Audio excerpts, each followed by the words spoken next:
పశ్చిమ గోదావరి జిల్లా ఆకివీడులో శ్రీరామనవమి రోజు రెండు వర్గాల మధ్య చెలరేగిన ఓ వాదం చినికి గాలివానగా మారుతోంది.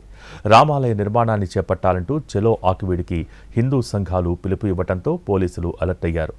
ఆలయ నిర్మాణాన్ని వ్యతిరేకిస్తూ మరో వర్గం ప్రయత్నాలు చేపట్టడంతో ఉద్రిక్త పరిస్థితులు తలెత్తకుండా పోలీసులు పికెట్ కొనసాగిస్తున్నారు.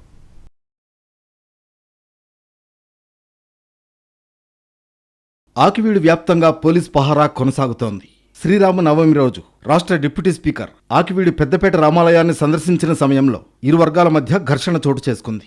పురాతన ఆలయ స్థానంలో కొత్త రామాలయం నిర్మించాలని హిందూ సంఘాలు డిమాండ్ చేస్తూ ఉంటే నిర్మాణాలు వ్యతిరేకిస్తూ ఓ వర్గం ఆందోళన చేస్తోంది. దీంతో అప్రమత్తమైన పోలీసులు ఆకివీడును తమ ఆధీనంలోకి తీసుకుని ఘర్షణలు చోటు చేసుకోకుండా పహారా కాస్తున్నారు. ఆకివీడులో సుమారు 500 మంది పోలీసులు భద్రతా వలయాన్ని ఏర్పాటు చేశారు. శివారు జిల్లా సరిహద్దు ప్రాంతమైన ఉప్పుటేరు బ్రిడ్జి వద్ద, అజ్జమూరు చెక్పోస్టు వద్ద పికెట్లు ఏర్పాటు చేశారు. ప్రత్యేక బలగాలు కవాతు నిర్వహించాయి. ఇతర వ్యక్తులు ఆకివీడులో చొరబడకుండా ప్రత్యేక నిఘాను ఏర్పాటు చేశారు పోలీసులు. ప్రజల్లో గందరగోళం సృష్టించడానికి కొందరు ఆకతాయిలు సోషల్ మీడియాలో పోస్టులు పెడుతున్నారని, అటువంటి వారిపై చట్టపరమైన చర్యలు తీసుకుంటామని హెచ్చరించారు. ఇప్పటికే కొంతమందిని ఫోన్లు ట్రాప్ చేసి అదుపులోకి తీసుకున్నామని తెలిపారు. ఆకివీడు మండలం మొత్తము 144 సెక్షన్ ఇంప్లిమెంటేషన్లో ఉంది. At the same time 30 police act కూడా ఇక్కడ ఇంప్లిమెంట్ చేస్తున్నాము. ఎవరు కూడా ఇద్దరికి మించి మనుషులు ఎక్కడ కూడా గుమిగూడి ఉండడానికి వీల్లేదు.